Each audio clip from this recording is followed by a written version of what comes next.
Hello，大家好，我係梁家謙。我鍾意觀察身邊的人同事，有時會眼金金望實人，經常俾人誤會冇禮貌，誤會係色狼，令屋企人同我出街時會擔心同尷尬，我覺得不開心，所以我諗到一個方法，就係叫做1秒迴避。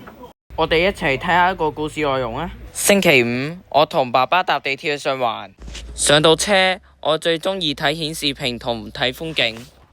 有時會過度興奮，我會使用1秒迴避。